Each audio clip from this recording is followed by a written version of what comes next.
Grog. Hey everyone, it's the Cider Shed podcast with me, Peter Fickling, and Kerry Warbis and Matthew Weir. We're a podcast about the Archers, and this week I wish we weren't. Matthew seemed to have enjoyed it a lot, but I had a really hard time. Kerry, where did you sit? I think I'm betwixt the two of you, really. It was all right. There was a point today, actually, where I just tweeted, bored. And that was when Tom and Natasha were speaking. They did my head in.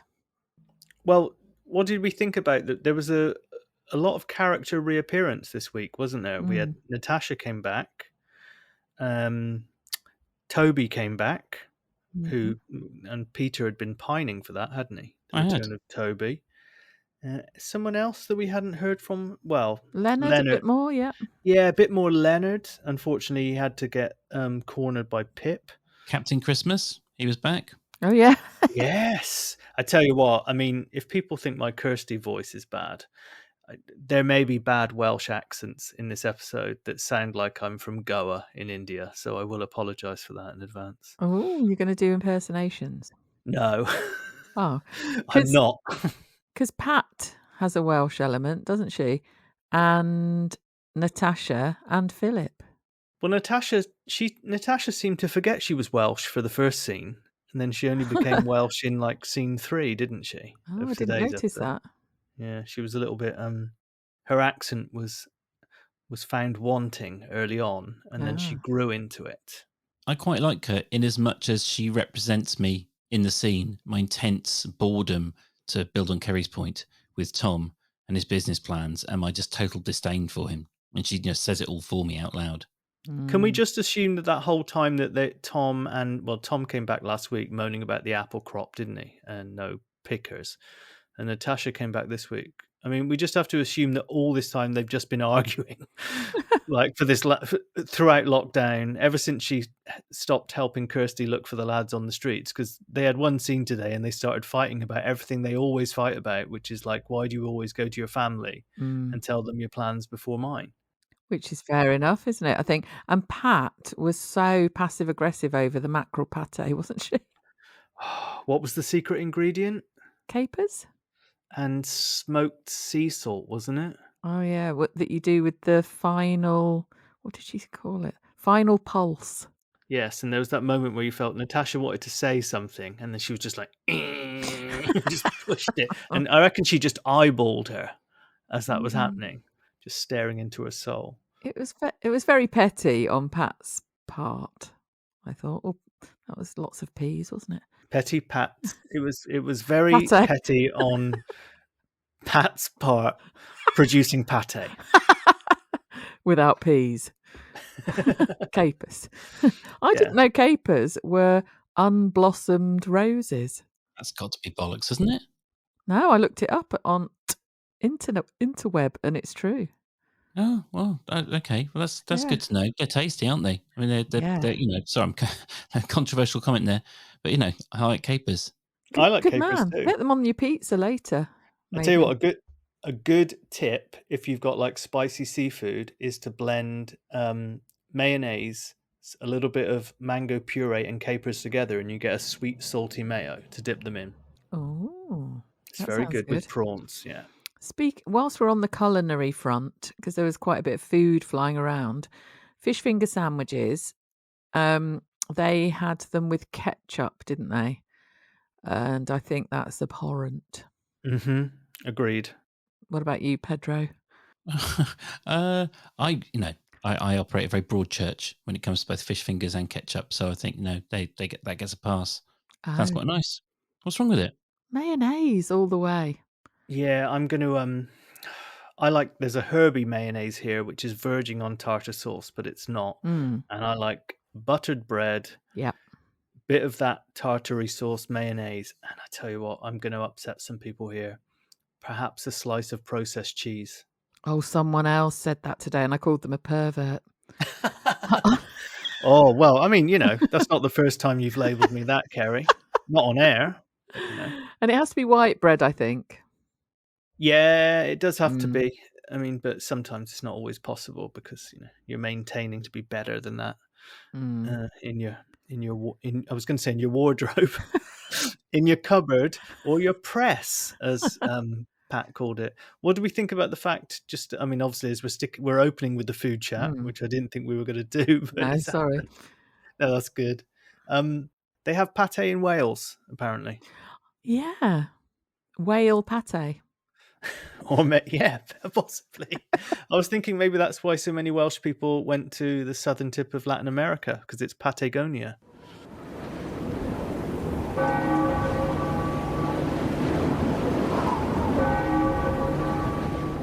Hey everyone, it's Editing Peter here, and now Kerry Warbis will speak for us all. Shitting hell.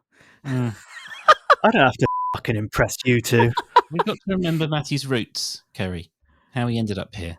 So we've only got ourselves to blame. That was very much the crowbar with which he jimmied his way into our hearts. Oh, I love it. I literally came up with that on the bus home listening to it. It's a joke. I thought also you said that my roots in that I was born just underneath Wales, so like any Welsh joke is fair game. Mm-hmm. You can hear the influence of the Welsh accent in Bristolian English. In some parts, yeah, particularly when you get up towards the forest as well, there's a little bit of a twang. So there's that too. So so the return of the Welsh tonight. So we had Natasha and we had Phillip.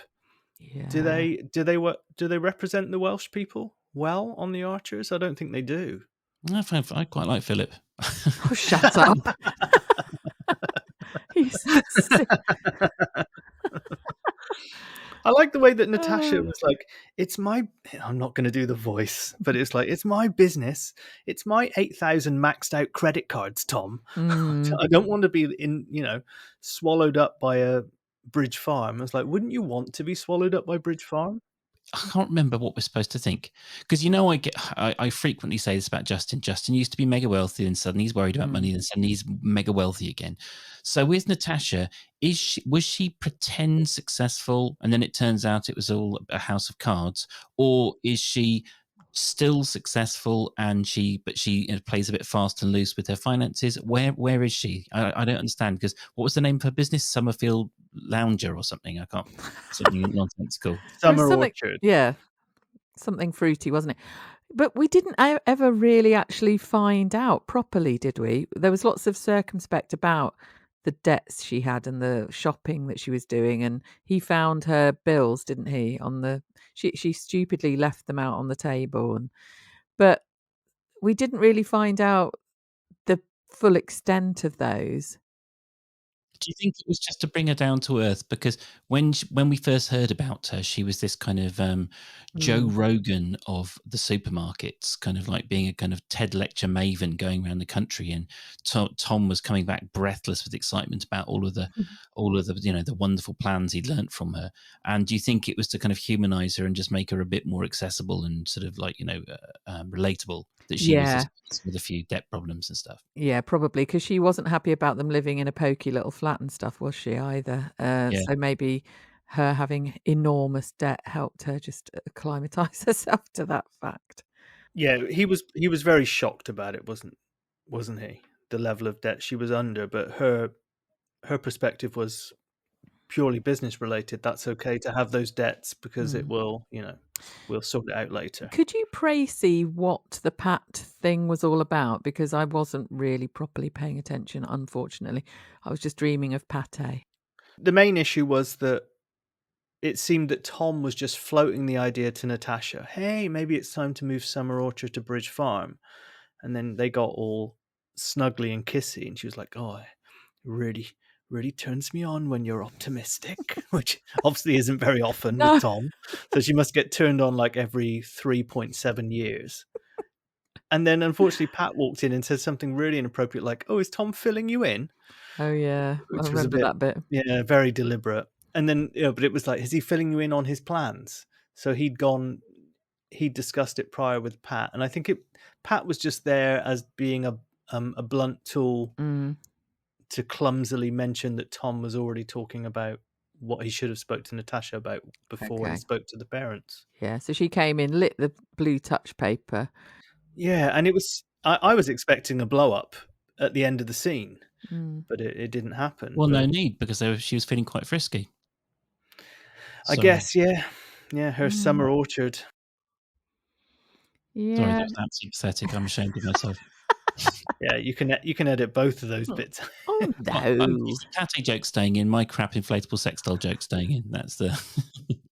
Yeah, so that's that lot done, isn't it, really? There wasn't anything else about Pat and Tom and Natasha, was there? You have both mentioned in the past how they've kind of had to rejig the structure, a lot of these storylines to kind of cope with obviously the COVID mess from last year. Yeah.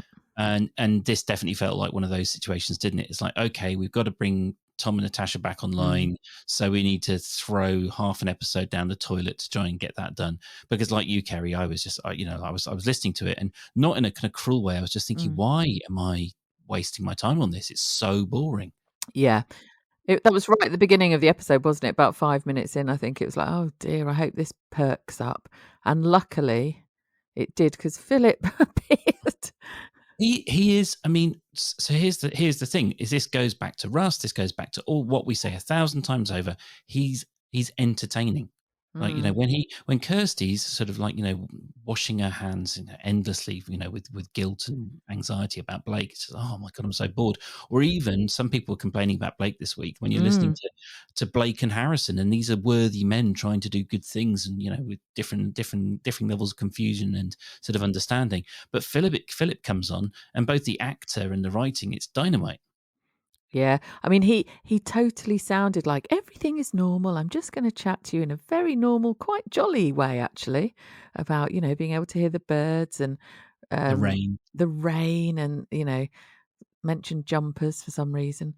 That was fantastic writing, because even if you know Kirsty at all, you can see how cleverly manipulative that is. And you can see how Kirsty would be seduced by it, or you can see how it sort of it ties into your understanding as a listener of Kirsty. But also what it did was wound her up a lot.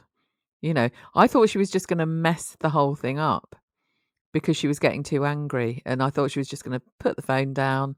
I've had enough, and the whole Blake thing would have been, She did mess it up, I think, because she played into his hands a little bit. Well, yeah, I didn't. Yeah, she has messed up in that way, but I meant just sort of it would just be nothing. Do you know what I mean? I thought she'd just hang up and that would be it, the end of it. But Also, no. she might fall for him as well, or start to waver a little bit, Oh, because I she don't didn't think. really. Well, she had said to help me out. Who was it? She had said to maybe Blake, actually, that sometimes, yes, she said to Blake in the hide that sometimes she wakes up in the morning and she thinks about Phillip, and she thinks about why she married him, and she has to remind herself that that was all a castle of lies. She married him for the jumpers. It was obvious. Christmas jumpers, probably. I do like the way, I mean, you mentioned seduction there, like, were they seduced? I felt like Phillip had called like 0800 hide chat. He just rang someone. He was like, oh, is there a great crested grebe out on the lake? Oh yeah. And then like Kirsty's going to be like, there's a blue-throated diver. It's migratory, that one. Yeah, because he did say, you're at the hide, aren't you? Or something. Yeah, He it knew was all exactly where she was. Yeah, it was all I mean, back in the late 90s or the mid 90s, you'd come home from a club and you'd sit and watch late night TV when there was no cable TV, and you'd see these ads. Like, I can just imagine 0800 hide chat. What diver are you looking at? Which, by the way, Kirsty was stocking up on snacks to take to the hide because she wanted to do nothing. It's bloody November. Do nothing on your sofa. Well, she was the one that said to Linda, Boxing Day, everyone's going to be sprawled out on their sofa watching crap TV. Do it now. Yeah, Why aren't you doing it? exactly. Why are you going to the hide? Yeah, I did like that Linda was pushing for the Boxing Day event, and that's purely because Christmas Eve and Christmas Day are on Friday and Saturday, aren't they? Yeah, that's more bloody work for us. Yeah. But it did seem a bit weird to have a nativity thing after the event. Was it one of you that I said last week that I missed rain so much that when it rained here for the first time in 6 weeks, I went for a walk in it? Yeah. Yeah. I think I might have mentioned that off air, didn't I? But I can relate to Phillip missing rain. So he also complained about the smell of the prison. It smells of men and cleaning fluids, which sounds great to me, to be honest with you. Perfect I mean, combination. a man cleaning your house, isn't Yeah. it? Or you just like sit with your feet up having a glass of wine. There is that. Is that what's it called? Binary oppression or binary something? It's where you take something you love and something you hate, and you fuse them together as a form of therapy. So if he misses rain that much and he's complaining about the smell, he could just play "It's Raining Men," and that would get him through the whole process, I think, wouldn't it? Well, that was well crafted, Matthew. I must say, all of these things happened in tonight's episode. Yeah, did they? That you listened on the bus. She's going to go and visit him then, isn't she? And do that horrible thing. Be awful. Yeah, sacrificing herself for Blake. But that's going to be great for us because we didn't get to hear the court. We were robbed of the court scene, weren't we? Yeah. He was angrily taken down. You know, I wanted to hear that, and we didn't hear it. He's clearly still in denial because there was that moment where she said, "Well, he said, if I hadn't said," he basically said, "if I hadn't said anything, everything would still be all right." And she was like, "Well, in your head, it would have been." Yeah. But it isn't all right, is it? So he's still clearly in denial. He's very manipulative, brilliant character, loving it. He showed his face, didn't he? Because when he tried to manipulate Kirsty, I think when she went to visit him in person, or was it someone else went to visit him, and he tried to kind of schmooze them, and when it didn't work, he then sort of showed how rotten he was. It was like the mask fell. It was Shula, and he ended That's up it. calling her a nasty cow. Yeah. At that point, we were all like, "Go on, Phillip, Come on, yeah. you lovely slave master." I don't think he's under any illusions. I think he knows. I don't think he's in denial. But you know, I hope not anyway, because it's more interesting. It's more interesting if he is sort of fully. I guess he's evil. in denial when it suits him. I think no, he's not in denial, is he? I'm using the wrong terminology there. He knows exactly what he's doing. I wasn't trying to be a pedant, Matthew. I got the point. I was just trying to sort of think about the kind of, what it means to us about, how he's going to behave. He might still think he's a good person. I think Yeah. he might still believe that. So there is some denial there in that. Well, that's just he's completely disillusioned, isn't he, as to what his role is. It's the difference between speeding on a motorway and speeding in like up and down. Like it's like, oh, I'm a great driver. I'm a great driver. Everyone else needs to follow these rules because they're not as they're not as coordinated and as quick as I am.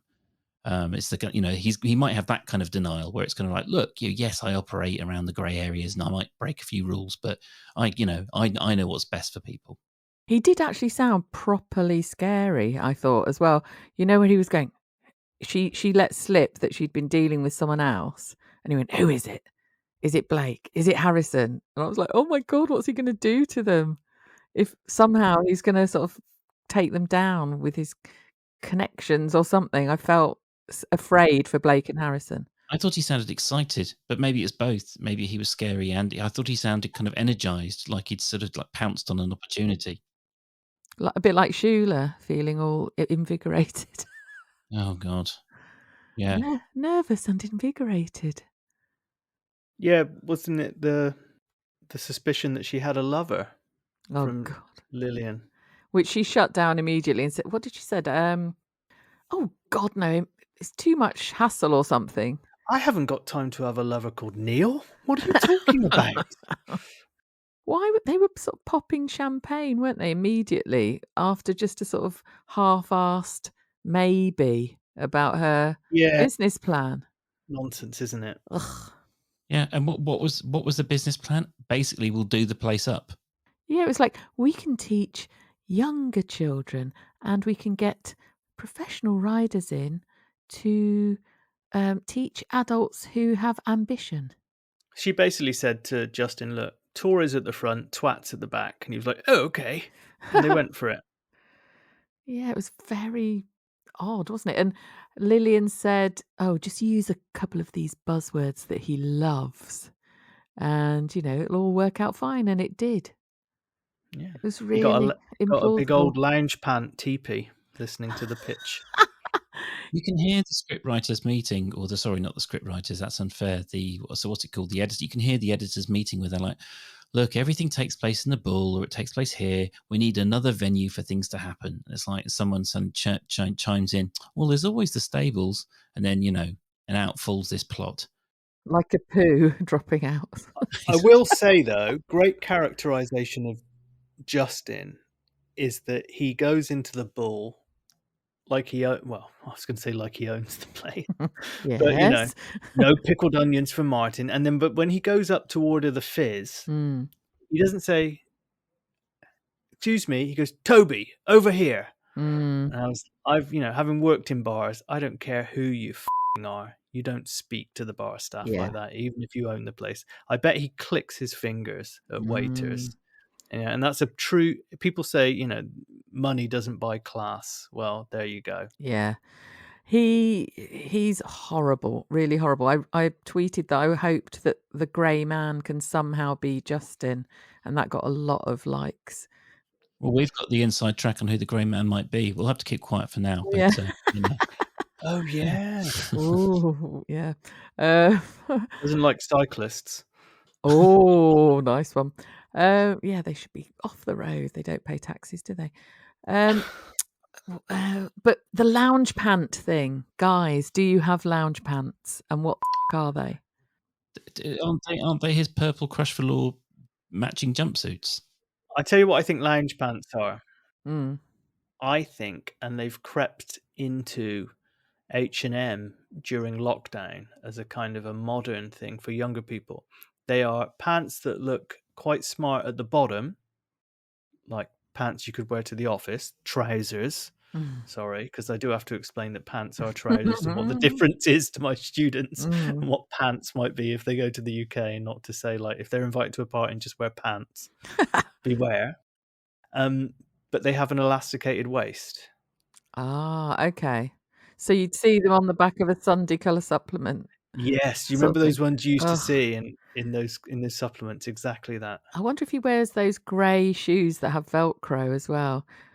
Perhaps that's why they call him the Grey Man.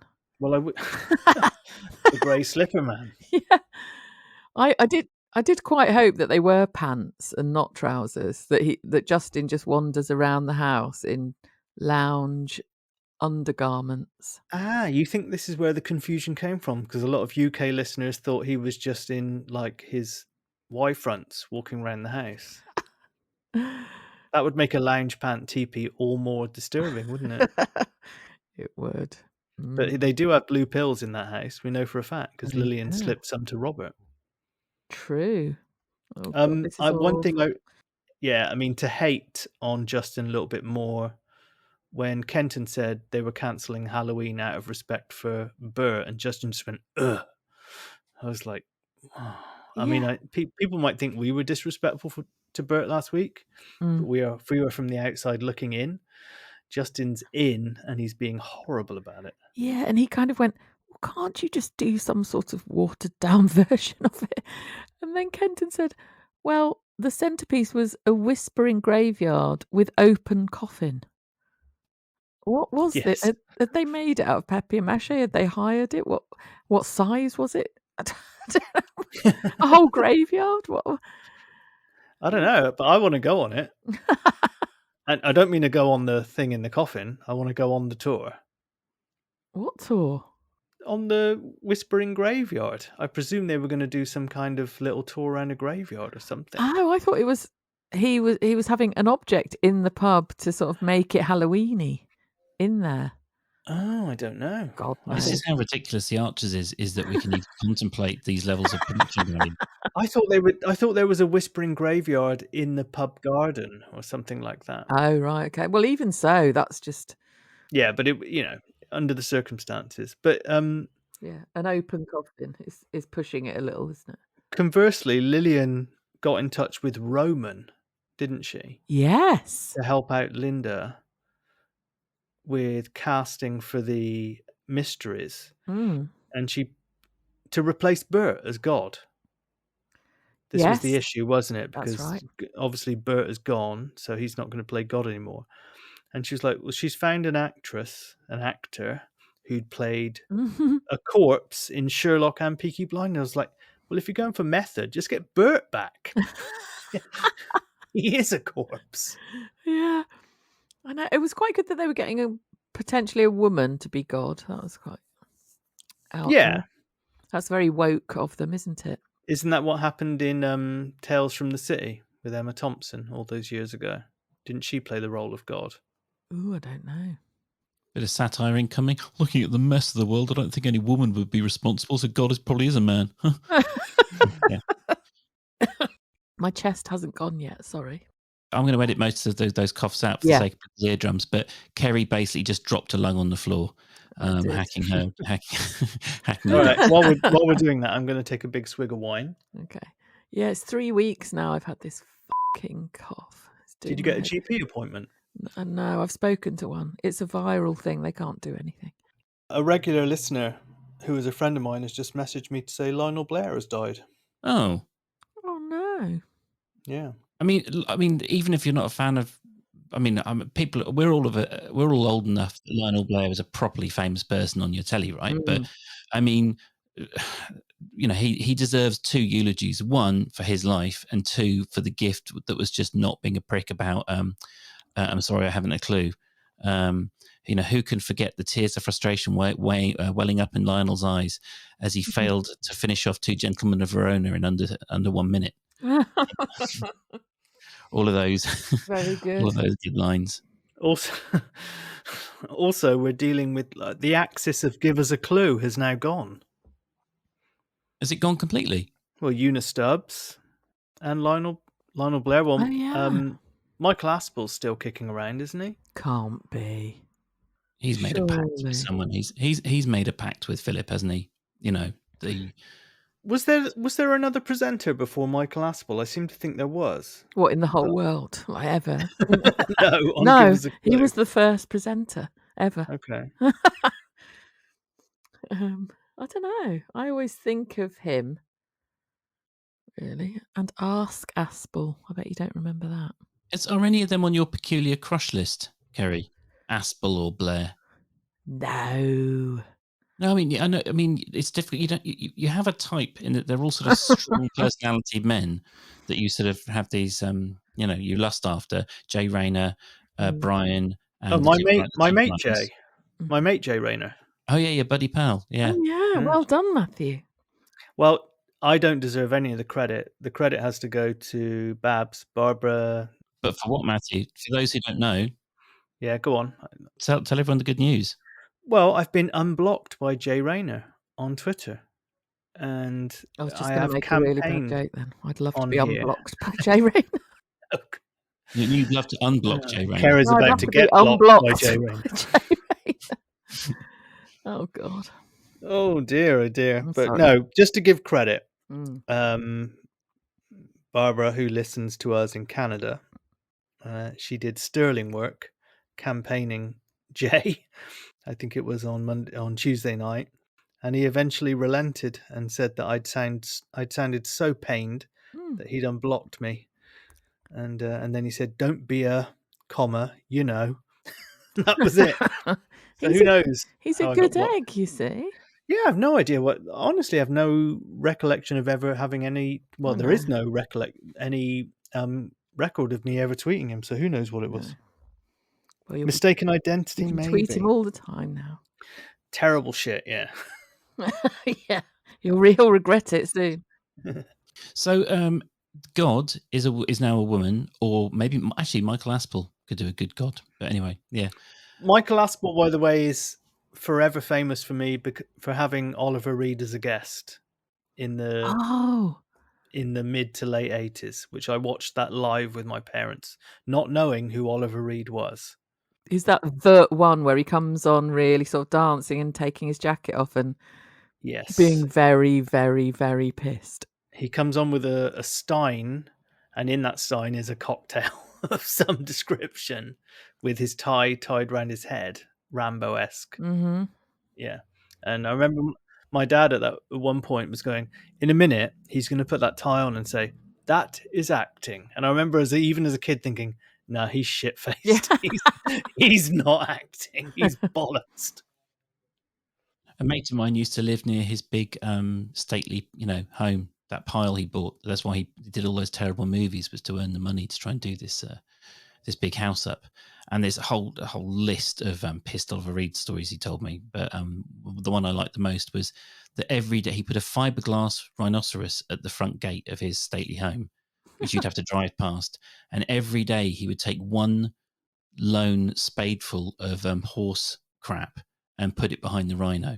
And then gradually over the months it got covered until only the horn came out. It was just under this huge pile of horse shit. That's brilliant.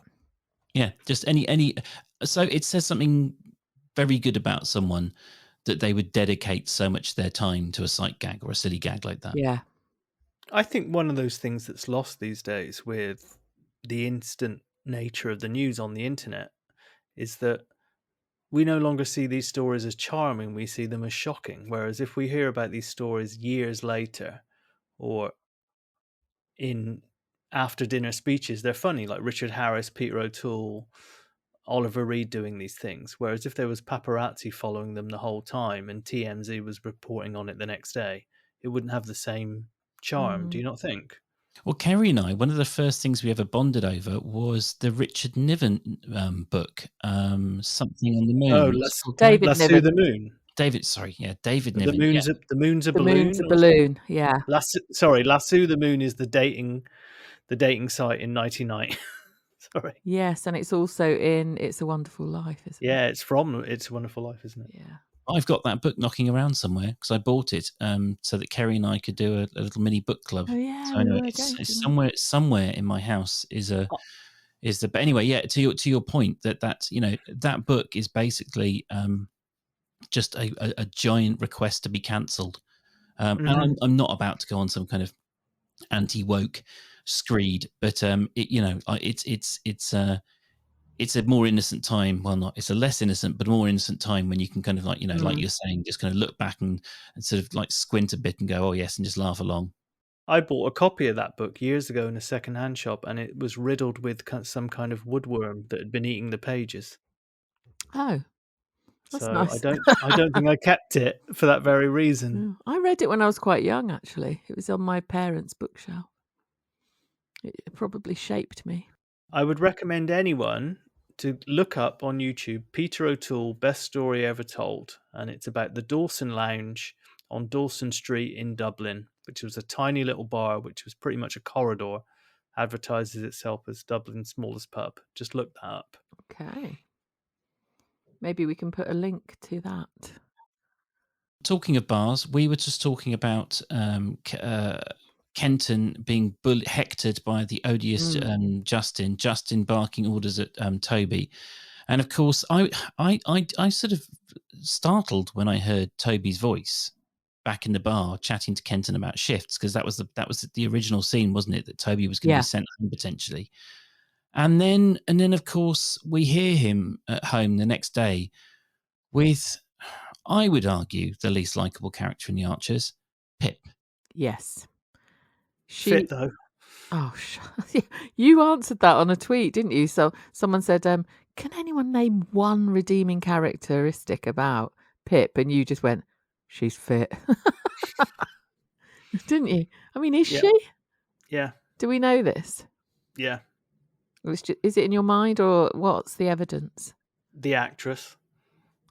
Oh, well, you've gone all funny, your voice. The actress. Okay. But she definitely fails. I mean, there's no amount of attractiveness that you could get past. Even for a one night stand, you couldn't. I mean, you couldn't have sex with Pip. It just wouldn't be possible. I don't know who the male equivalent would be, Carrie. Which personality you need to... I mean, if Jay Rayner suddenly had, I don't know, Joe Pasquale's personality or something, Joe Pasquale might be a very good lover, but you know what I mean? Like, just your expectations were massively subverted. I mean, she would be a bossy lover, wouldn't she? This annoying, hectoring, bossy lover. I had a flatmate years ago in Bristol that used to have an expression which was hot but crap. It was just like, you can't touch them. They're super hot, but no. So the crap actually can cancel out hotness. She was horrible to Toby. Like, I mean, I don't... So Toby has... In a world where men have, treated women like crap for millennia, and plenty of men, on finding out they'd knock someone up, would do the absolute bare minimum to be involved, I'd say Toby's point that, he stuck around, he does his fair number of shifts, he, and the thing that the thing that keeps me thrown in his face, that he took his baby to work so that he could actually do fulfill both obligations in his life. I thought that showed her to be a kind of little middle class princess. It's like, no, plenty of people have to do that. I mean, how many times did you go to your parents' work because that's what was needed for childcare? Yeah, for her to bring that up and throw it at him again and say, "Oh, with some random blokes, you left the baby with random blokes." It wasn't, was it at all? It's people they knew, and Toby was there. Remember your audience, Pip. There are random blokes. We listen to them 5 times a week. Not just random blokes. The best 2 blokes you could leave them with, almost Robert and Jim. Yeah, that's right. She was just revolting, wasn't she? I'm trying to make myself some toast, if that's okay with you. And I loved his deadpan. Of course it is. Why wouldn't it be? And then do we not? Yeah, and so basically, Toby he divulged. I mean, Leonard was the filter in all of this, wasn't he? He had to deal with Pip first, then he had to deal with Toby. So most of it was him just absorbing Pip's anger. Oh, I'm sorry, Toby. I didn't realise she was a complete cunt. Oh. I know. And then later Toby's like, well, we don't even get to share the benefits of don't even get the benefits of sharing a bed. And Leonard's like, oh goodness. Yeah. He was like, no, I don't mean fucking her. I mean, like, we don't get to cuddle. Yeah. I don't mean fucking her like you and Jill. Going at it every night in the chicken shack, we can dirty hear you. bastard. Yeah, didn't they christen the boys' Caravan of Love? Didn't they take it over? They did. The Caravan of Love sucks. They were down there, weren't they? Oh dear. But okay, so she was cross because he'd stayed out until 3 a.m. or something and hadn't told her she was like, well, do I have to tell you everything? No. And I was there in good time and so on. Then she tries to sort of have a go about bread running out and jam running out and why haven't you bought any? It's like, well, he got in at 3 and it's now 9 a.m. Where was he meant to go and get bread from to replace the slices that had gone? And it reminds me of when, and this happens to everyone, happens all the time, when someone's like, oh, you haven't called me in ages. It's like, yes, on my one-way phone. Sorry about that. Yeah, you could have called me a twat. You don't just buy, if you're living in a house, you don't just buy as much as you need. That's why they sell things in litres by the kilogram. Anyway, she's well. Also, if jam runs out, you don't immediately run to the shop to buy another jam, do you? It's also not a human right. They don't start it if it's like, children in Yemen are going without jam for the 4th day in a row. Just 50p a week could keep them in all the jam they need. It's like, it's jam, Pip. Get over it. 50% of children in Yemen hate Marmite, so please help them. Yeah, it's not a Marmite thing in Yemen, but yeah, I mean, I'm not obviously not making any fun out of Yemen. No, that is something I've got to get involved in. In all seriousness, because I've been watching a lot of Columbo. I've been seeing a lot of heartstring tugging ads about Yemen and been feeling really quite sick about it. But anyway, yeah. Well, yeah, that's been going on for years, hasn't it? And people should do their own research on that and see how they can donate to it. I've done it in the past. It's terrible. Oh. Yeah. But what is Pip's beef? Is it that she's jealous he's got a life? He's not really let her down ever. What is going on?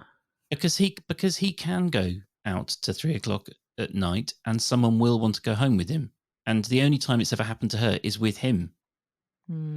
So for the rest of her life, I mean, she's like, oh, I got all these responsibilities. It's like, well, so does he, but he still manages to, go out and get his leg over. Or not. Who knows what he did? He might have just been genuinely out with a mate. That's the thing. She still would have been furious. When she was having a good old whinge to Leonard, when she was, what was it, the things she was saying? Like, oh, it's a long story. It's annoying. There's no bread. He does this. I was waiting for Leonard to just go, Badger! just hope that would do the trick in some kind of like learnt pattern behavior. Oh, and then Toby was saying to Leonard her faults, wasn't he? Which was that she folds things before she dries them on the radiator and leaves cupboard doors open. I mean, who does that?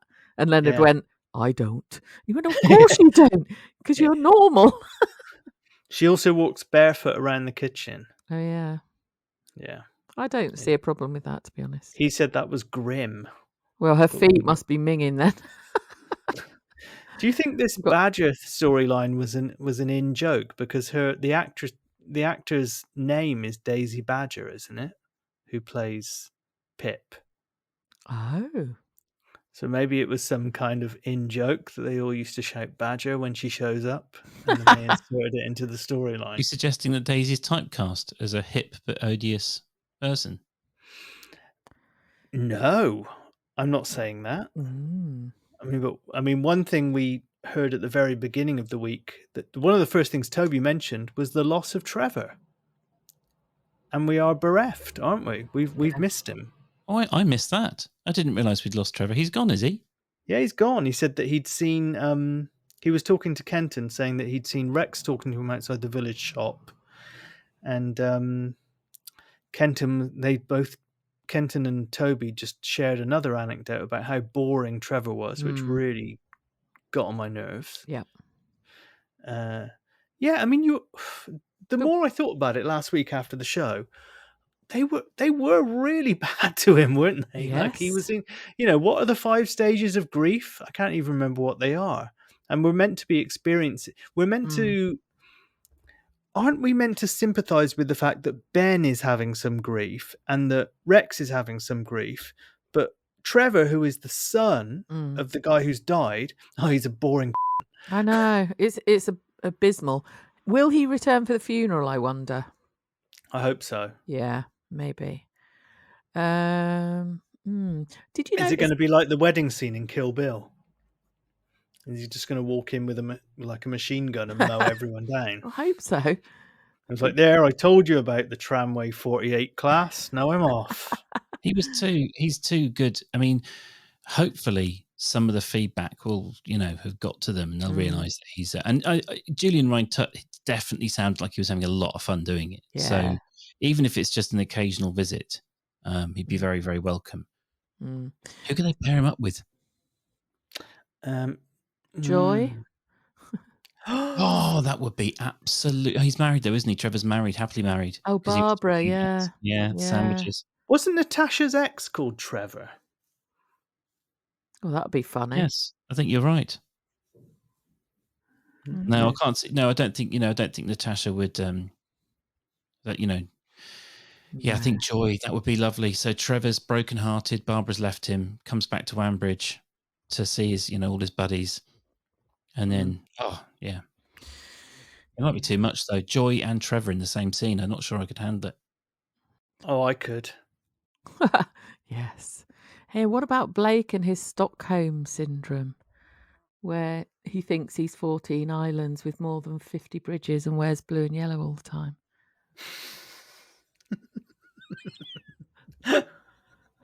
Now that was shitter than yours, wasn't it?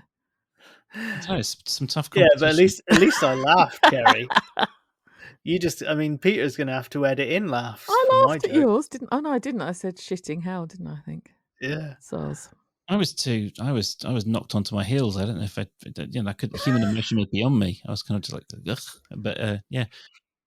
The whole Blake thing.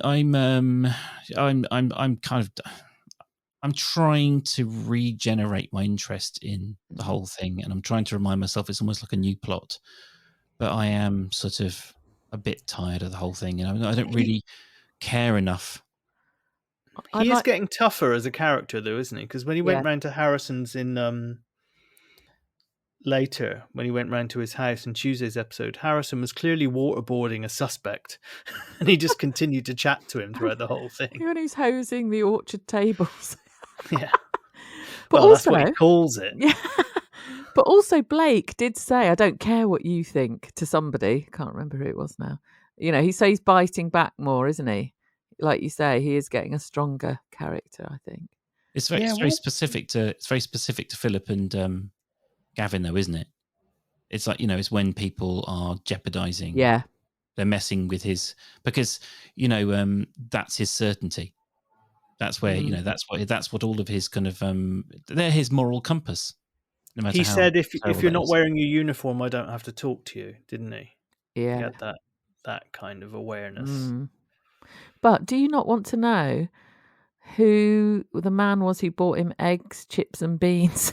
I do, because I'll just go for one day and then do a runner. What? Matthew's going to enslave himself just for a free meal. I thought he wanted to sort of dob him in because he'd put beans with the eggs and chips. Oh, well, yeah, that would be a key reason to get out of it. Probably the worst thing that person has done, Kerry. Exactly. I can't remember what it was, but I was talking to my lovely wife earlier on, and what I was trying to talk about was those kind of those unspoken aesthetics that any right-thinking person knows, but it's almost impossible to describe why it's so. And eggs, and maybe the perfect example could have been eggs and baked beans touching. Like, if you don't understand why that's wrong, there is something broken with you. Oh, yeah. Beans should not be on a fry-up. I'm sorry. Yeah. I'm sorry. I'm going to upset people out there. They do in not a ramekin belong on the side. No, on a ramekin 400 miles away, please. Yeah, I don't touch them myself, but I appreciate the effort of putting them in a ramekin so that Yeah. I don't eat them at all. I don't touch them. Some people use sausages as a barrier, don't they? There's all kinds of techniques, but what we can definitely say is that it is wrong to have baked beans touching eggs. Yeah, and it's almost as wrong to enslave lovely men. There we go. We've come full circle. Yeah, because you want to make a bob or two. But I think Harrison's skating on thin ice, though, isn't he? With this, because he's just fooling Blake. They're lying to him again, aren't they? I bloody hate that sort of behaviour. Yeah, it's all going to go wrong, isn't it? Yeah, well, what's the best way of absolutely concretely making sure Blake will never trust us again? Oh, that's right. To do exactly what we're accusing other people of. Yeah. Maybe not with the same level of consequence, but fundamentally, taking advantage of his good nature to further our own aims. A police officer totally lying to him to get what they want. Great, yeah. Well done, Harrison. Yeah, it was. I mean, I think that was the weird thing about this week is the pendulum swung wildly. Like 1 minute you could be quite rightly, to go back to the beginning of the pod, saying, God, this is boring. Natasha and Tom talking about their stupid businesses. And then, of course, you're then, on the hook of something quite consequential. I am, as I said, trying to, treat it like a new plot so I can kind of energize myself. And I can see the value of Blake as a character now that he's starting to come out of his shell. Before he was, for me, my taste, a bit one-dimensional. And now he is a bit more kind of like engaging, especially, I mean, the scene with him and Phillip will be, I'm talking myself into it quite well now. The scene with him and Phillip, when it happens, will be quite something. Yeah. Yeah, that is something to look forward to. Will that be around Christmas, do we reckon? Well, yeah, we're coming up for the anniversary, aren't we? So it'll be very fitting. It'll be something like Blake has brought him a replacement jumper as a kind of like rather sad attempt to make things up with Phillip. And Phillip, of course, Phillip has bought him a petrol station teddy bear. Yes.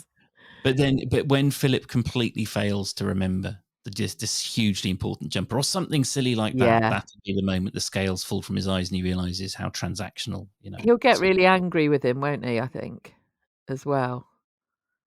Phillip will get angry with Blake. Yeah, he'll be frustrated. Like he'll have some master plan that he wants Blake to fall in line with, and without even realizing it, Blake's small time amongst normal people will have kind of helped. I'm not talking about Kenzie and the other guy, but will have helped.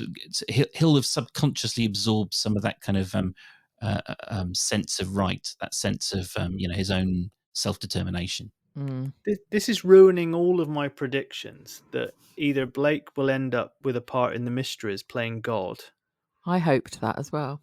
or that Linda will take Blake to meet the Queen. Oh yeah, all that MBE nonsense.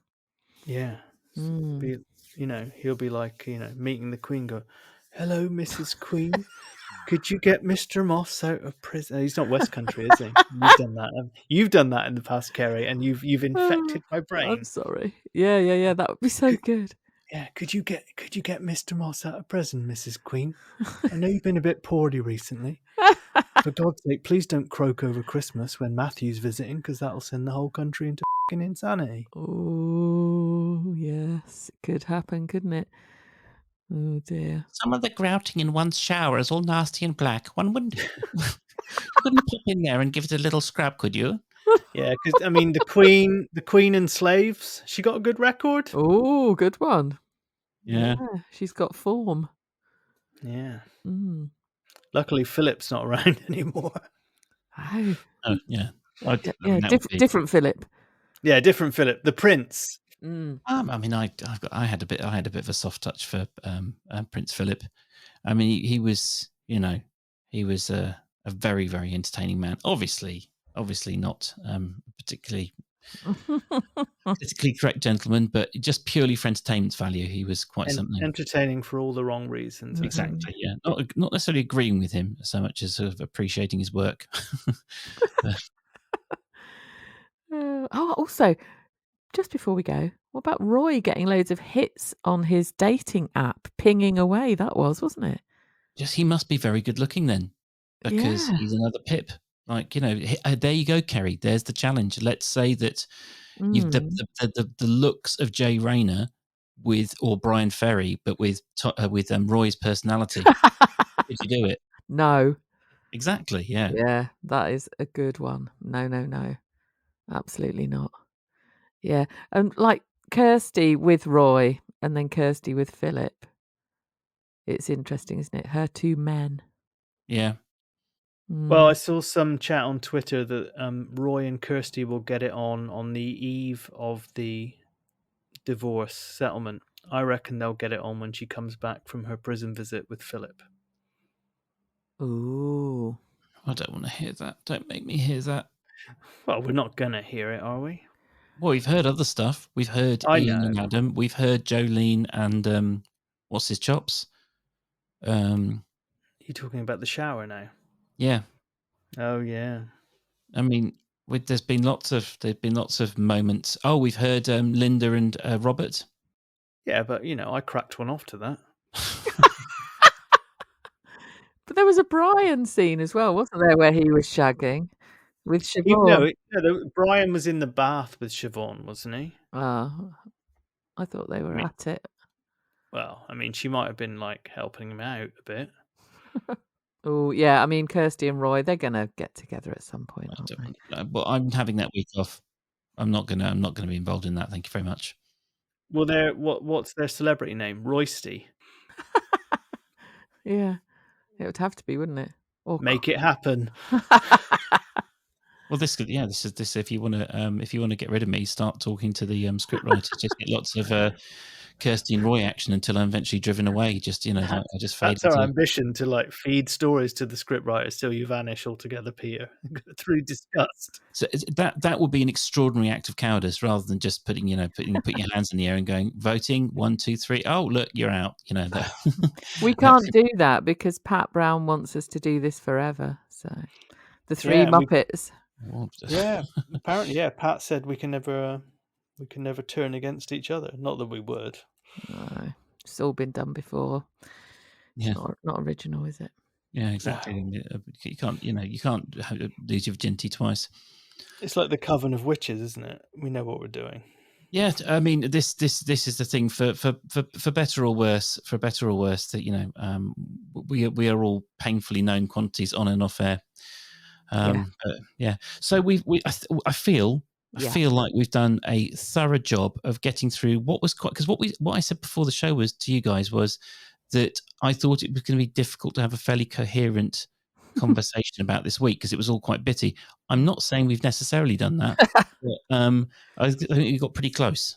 Yeah, I'd agree. I don't Not too bad. think we missed anything out at all. Yeah. We lost Lionel along the way. Oh, yeah, Oh, that's just a sad way to find out. I mean, celebrity death informant, my dad has now messaged me to say I see Lionel Blair has died at 92. Don't know what good that does. I'd love to make your dad a business card with that on it. But yeah. Let's make that happen for Christmas. The weird thing is he's beat my mum. My mum is normally before him as celebrity death informant, and he's beat her to it. She won't like that. I mean, Lionel Blair was much loved. Twitter will be ablaze with lots of Lionel Blair now. Yeah, as I said, I am looking forward to all the I'm sorry I haven't a clue clips that will be. I mean, I've had a couple of glasses of wine, but I'm going to put a tap dancing performance in on TikTok right now. Wasn't it Give Us a Clue? What did I say? It was I'm sorry I haven't a clue, isn't it? Oh, I said give us a clue. Yeah. Peter said I'm sorry I haven't a clue. I'm sorry I haven't a clue is the Radio 4 show, isn't it? Yeah, well, he did that one where he was drawing, wasn't he? Is that Give Us a Clue? That's Tony Hart. Oh, he was a darling as well. Anyway. Yeah, that was all filmed in Bristol, by the way. What was? The Tony Hart stuff. Morph, etc. Morph was early Aardman Animations, wasn't it? Yeah, I was about to say that's and I think that studio they filmed it was somewhere in the docks in Bristol. Yeah, that's good. That's good DNA then in that studio. Well, are you guys going to carry on? Are you guys going to have your traditional? I'm going to head off and eat pizza. Are you guys going to have your traditional post pod chat with a glass of wine? No, I'm off to tap dance on TikTok. Of course. Oh, of course. That's it. Matthew's got his big. Matthew's going to be having his raucous Irish Brazilian bacchanal. Yep, I'm ready for it. I think I'm going to slope off to bed. I'm having an early night and watch a film, I think. Well, you've got a busy day of doing call lined up for you tomorrow, Kerry. Yep. So why wouldn't you? What's the movie? Listen, we got any idea? I don't know yet. I'll seek one out. It'll be an old one. I like the old ones. But I was supposed to make a whole tree today. Do you know what that is? Is it a tree that goes, hello? You're wonderful. You bastard. Oh dear. But I didn't do that, so I'm doing that tomorrow. What is a whole tree? It's a bloody thing where you put your coats on and shoes underneath and that sort of thing. You're talking about, yeah, we've got one of those. I didn't know it was called a whole tree. I'm propping a duvet but on one right behind me now to kind of stop echo in the spare room. Oh. No, it's not. It's not a error. It's not an error. It's not an error. Oh, Did you not see what was behind us when we were recording in this tiny bedroom? No, I only had eyes for you, Matthew.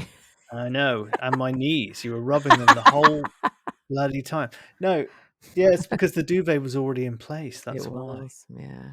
Yes, we've got one of those multi-pronged. Thank you. and the whole tree. Well, good luck with your prongs, guys. Yeah. I'm going to go and eat some pizza and have a much quieter time with capers on. Should we say our socials before we forget? Yes, social media. hello@thecidershed.com is our email. Twitter is @thecidershed_pod. We've broken the 1,500 followers. That's marvellous. Thank you all so much. Please keep recommending us to your friends. Yeah, and we are on Instagram @thecidershed_pod, and we have a Facebook group called The Cider Shed Podcast, and also go on to iTunes and give us a lovely 5-star review and write some lovely words if you enjoyed it. And write some lovely words even if you didn't enjoy it. That would be great too. Yeah, all lies are welcome. Thank you, everyone. See you next week. See ya. Bye.